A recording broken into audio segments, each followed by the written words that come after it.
Welcome to Coruzant Technologies, home of the Digital Executive Podcast. Welcome to the Digital Executive. Today's guest is Elizabeth Gallagher. Elizabeth Gallagher is the Chief Revenue Officer at Lineate, a New York-based custom software development company where she oversees marketing, sales, and product development. Previously, Elizabeth was co-founder and CEO of the award-winning ed tech company Pixel Dream, where she brought dozens of high-revenue technology products to market for leading organizations including McGraw-Hill and Pearson. Well, good afternoon, Elizabeth. Welcome to the show. Hi there. Thank you so much for having me. You bet. I'm totally excited. Elizabeth, I've been looking forward to your podcast all week, believe it or not. This is my favorite part of the day. And like I said, everybody that I talk to knows my backstory and how excited I get when I get to speak to somebody new on the show. So thank you. So Elizabeth, we're going to jump right into the questions. You've got quite an amazing background in marketing, leadership, and now you're an executive for Lineate. Could you share with our audience what drives you and what has contributed to your success?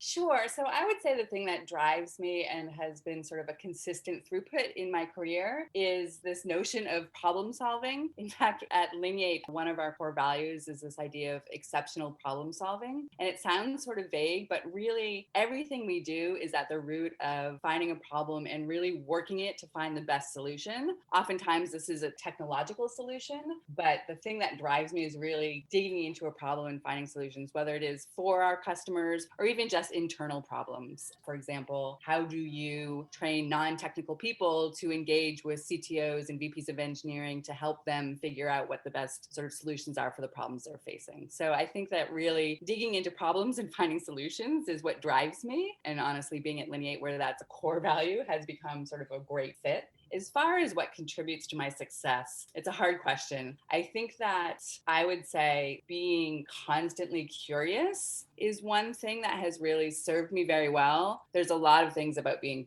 a good listener and making sure that you are engaging with people in a sort of real way that I think has contributed and sort of served me very well. Sort of get through a lot of the BS and really engage on a sort of personal level and make sure you're really connecting about what matters to people. But I think the other thing that contributes to my success comes from, growing up with, a mom who was, you can do anything, right? And so there's a lot of sort of drive that comes from that, right? If you think that you have the confidence to be able to achieve the problems that come your way, it serves you pretty well. I think the other thing that I think contributes to my success is knowing what you know and what you don't know and surrounding yourself by people who are really sort of talented and skilled and sort of embrace the sort of outlook that you have as well. Thank you for sharing. I appreciate that. I think that makes a lot of sense. And I've done very similar things, Elizabeth, in my careers. Surround yourself with people that are smarter than you, right? That's how you build a very successful, strong, coherent team. So thanks for sharing. So Elizabeth, as you know, everybody globally has had to make major shifts to adapt to the new normal in this pandemic. Could you share with us what you're doing to help your organization stay relevant in this economy?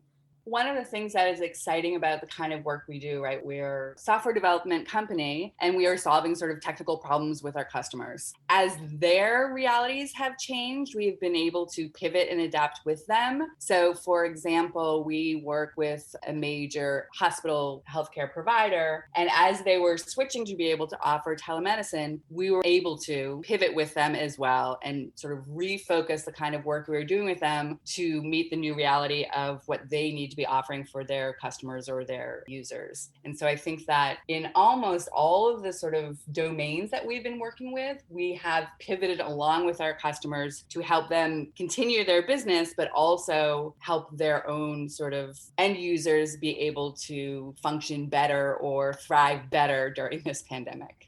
Thank you for sharing that. I appreciate some of the experiences that you've had to go through during this time and sharing with our audience. So Elizabeth, are you leveraging any new or emerging technology in your business? If not, maybe it's a particular app that you found useful you could share with us.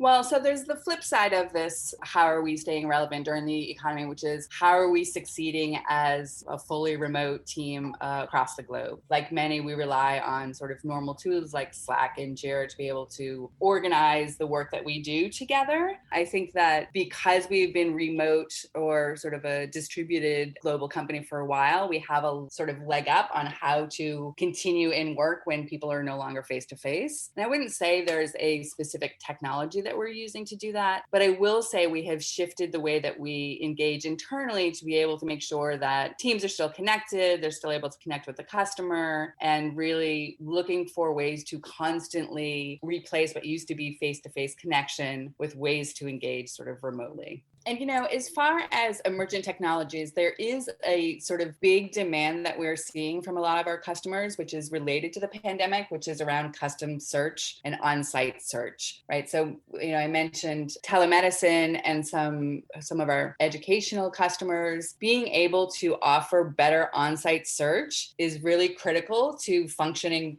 as a great business, but also during pandemic time. So one thing that's coming up for many sort of online retailers is it's much more competitive. Most people are doing far more shopping online than they were even doing, a year ago, which was already substantial. And many are finding that even once they get people to their site, there's great statistics around like people aren't able to find what they're looking for after one or two searches. They'll leave and they'll never come back. So this idea of having really great custom search that is really customized to your products or your services or your domain is really critically important. So we've been seeing a great sort of increase in demand around custom search. It allows both sort of online retailers to do better business, to be able to also make product recommendations and all that kind of thing by really leveraging the way in which they're doing or providing search capabilities, but also for things like telemedicine, where booking online appointments for telemedicine is really critical. Having really great custom search that is tailored to your domain is really, really critical. So I would say one emergent technology that people are really demanding is better custom search capabilities. That makes sense. And I appreciate you sharing that as well. And Elizabeth, this is a big question. I get this, in fact, from not only guests, but my audience. They want to know more about Elizabeth Gallagher. Can you share something from your career experience that would be helpful for those looking to grow their career in either marketing or leadership? Yes. So of course, I'm going to start with marketing. So marketing is a really, I think, misunderstood domain, really, in a lot of ways. There's sort of this idea where it's just a constant sort of quest for eyeballs and clicks and that kind of thing. I think the brilliant thing in marketing is that at the crux of it, you're trying to reach people who could benefit from your services or your products or what have you. And if you are doing this in sort of a real and authentic way, you exceed far better than trying to jump on the trend du jour or just gather hype in general. And so for me, as far as marketing, it is really getting down to being authentic with your audience. As far as leadership, I had a great lesson that I learned early on. I was working in television at ABC News, and I was new and I was, so excited and putting on a sort of, fake it till you make it kind of sheen to some of the things that I was doing. I made a critical mistake where I I assumed that I was going to be able to figure something out that was asked of me, and I got it wrong, and I wasn't able to figure it out, and it almost had a big impact on a live show that was airing. The lesson that I learned at that time was you have to ask questions. And working with a lot of salespeople, they're often reluctant, for example, to ask questions because they don't want to appear as if they are uninformed or don't really understand or what have you. And I learned in that moment, by asking intelligent questions, you come off, in fact, better than if you sort of gloss over those questions because you're afraid of looking uninformed. And so I think that one of the big things that I learned in my career early on and am constantly not only embracing but training others to do is always ask questions. There's that thing, there's no stupid questions. I think there are probably some stupid questions, but you can frame your questions in such a way that make it an advantage as opposed to a disadvantage. And the other piece I will say about leadership is that, again, similar to marketing, right? Being authentic with people and being real with people is critical to being a leader, right? People are not going to follow you if you seem like you are full of it all of the time, or you are talking constantly in, business speak or what have you. And so being a leader, there's a sense of being somewhat vulnerable sometimes, admitting what you don't know, and really being an authentic person that people will gravitate towards.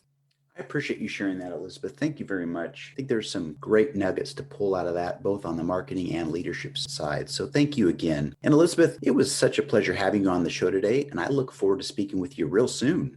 Thanks. It was wonderful to be here. Bye for now.